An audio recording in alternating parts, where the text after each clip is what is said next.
भारत ने तय कर दिया है, खून और पानी साथ साथ नहीं बह सकते। आदरणीय अध्यक्ष जी, इससे भी बड़ी बात, देश चौंक जाएगा। भारत की अस्मिता और भारत के स्वाभिमान के साथ किया गया बहुत बड़ा धोखा था।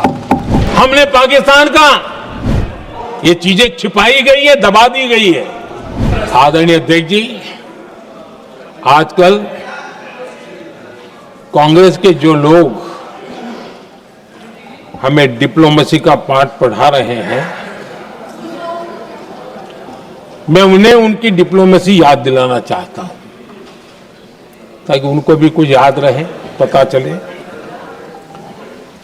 26/11 जैसे भयंकर हमले के बाद बहुत बड़ा आतंकी हमला था। कांग्रेस का पाकिस्तान से प्रेम नहीं रुका। इतनी बड़ी घटना 26/11 की हुई थी। विदेशी दबाव में हमले के कुछ हफ्तों के भीतर ही कांग्रेस सरकार ने पाकिस्तान से बातचीत शुरू कर दी। आदरणीय अध्यक्ष जी, कांग्रेस सरकार ने 26/11 की इतनी बड़ी घटना के बाद भी एक भी डिप्लोमेट को भारत से बाहर निकालने की हिम्मत नहीं की। छोड़ो, इधर एक वीजा तक कैंसिल नहीं किया, एक वीजा तक कैंसिल नहीं कर पाए थे। देश पर पाकिस्तानी स्पॉन्सर बड़े बड़े हमले होते गए, लेकिन यूपीए सरकार ने पाकिस्तान को मोस्ट फेवर्ड नेशन का दर्जा देकर रखा था। वो कभी वापस नहीं लिया था। एक तरफ देश मुंबई के हमले का ये न्याय मांग रहा था, दूसरी तरफ कांग्रेस पाकिस्तान के साथ व्यापार करने में लगी थी।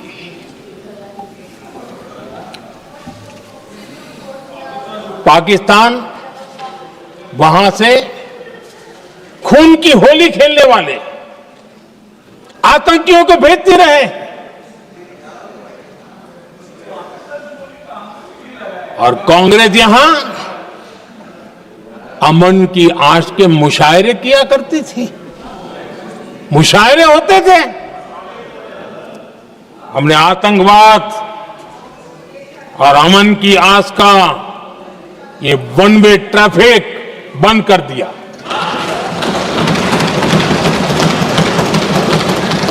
हमने पाकिस्तान का एमएफएन का दर्जा रद्द किया, वीजा बंद किया।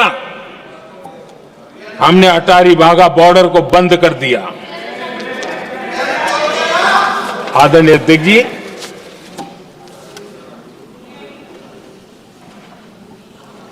भारत के हितों को गिरवी रख देना ये कांग्रेस की पार्टी की पुरानी आदत है।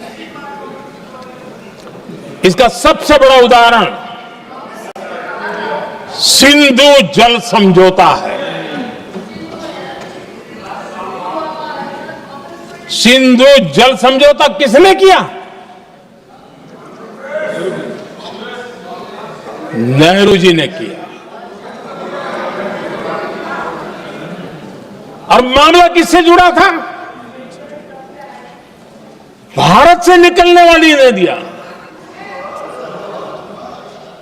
हमारे यहां से निकली हुई नदियां, उसका वो पानी था। और वो नदियां हजारों साल से भारत की सांस्कृतिक विरासत रही है, भारत की चैतन्य शक्ति रही है। भारत को सुजलाम सुफलाम बनाने में उन नदियों का बहुत बड़ा योगदान रहा है। सिंधु नदी जो सदियों से भारत की पहचान हुआ करती थी, उसी से भारत जाना जाता था। लेकिन नेहरू जी और कांग्रेस ने सिंधु और झेलम जैसी नदियों पर विवाद के लिए पंचायत किसको दी? वर्ल्ड बैंक को दी। वर्ल्ड बैंक फैसला करे क्या करना है। नदी हमारी, पानी हमारा।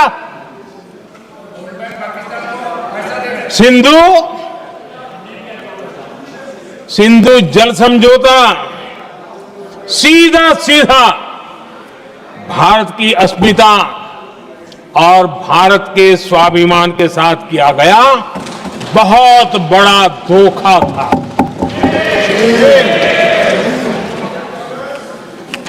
आदरणीय अध्यक्ष जी, आज के देश के युवा ये बात सुनते होंगे तो उनको भी आश्चर्य होगा कि ऐसे लोग थे हमारे देश का काम करते थे।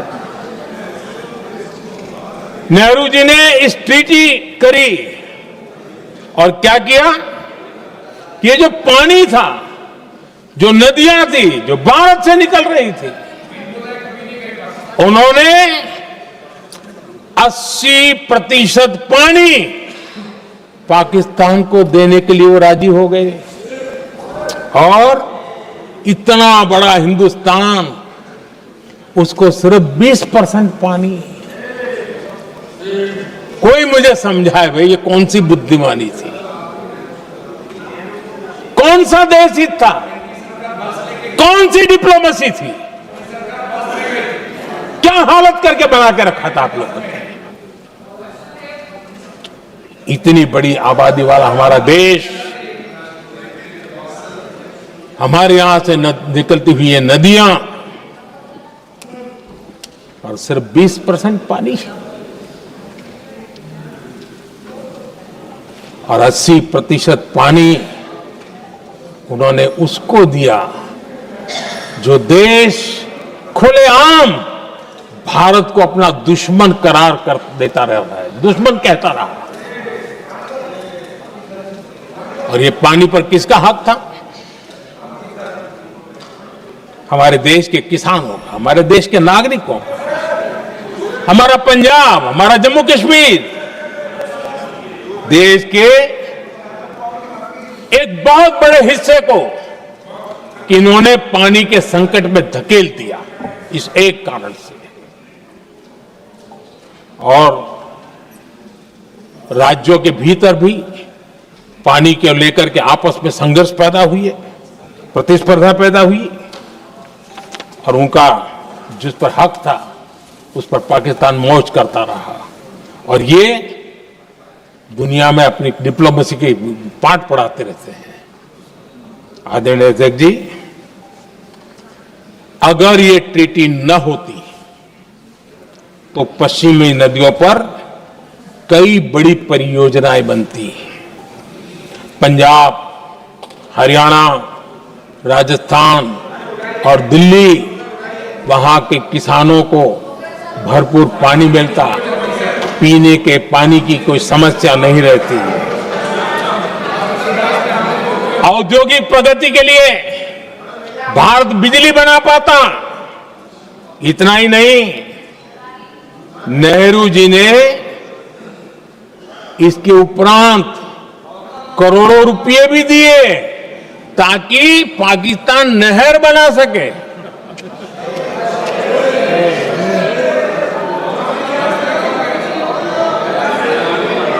आदरणीय अध्यक्ष जी, इससे भी बड़ी बात, देश चौंक जाएगा।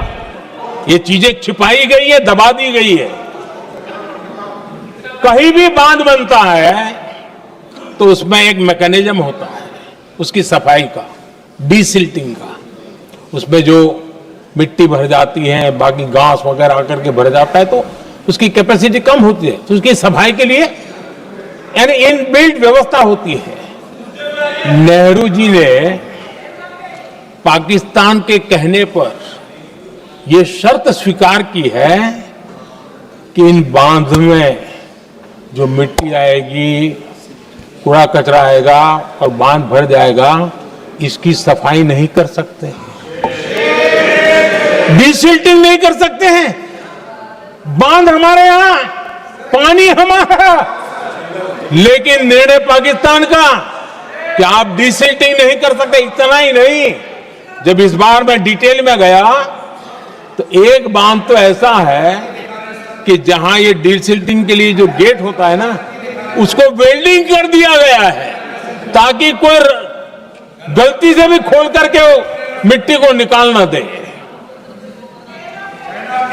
पाकिस्तान ने नेहरू जी से लिखवा लिया था कि भारत बिना पाकिस्तान की मर्जी अपने बांधों में जमा होने वाली मिट्टी साफ नहीं करेगा, डिसिल्टिंग नहीं करेगा। ये समझौता देश के खिलाफ था और बाद में नेहरू जी को भी ये गलती माननी पड़ी। इस समझौते में निरंजन दास गुलाटी करके एक सज्जन उसमें जुड़े हुए थे।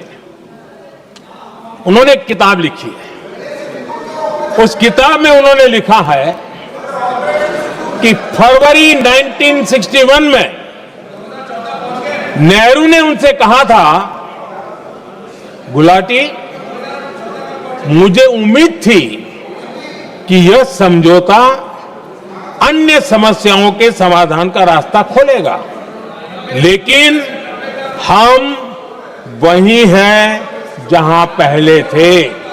ये नेहरू जी ने कहा। नेहरू जी केवल तत्कालिक प्रभाव देख पा रहे थे, इसलिए उन्होंने कहा कि हम वहीं के वहीं हैं।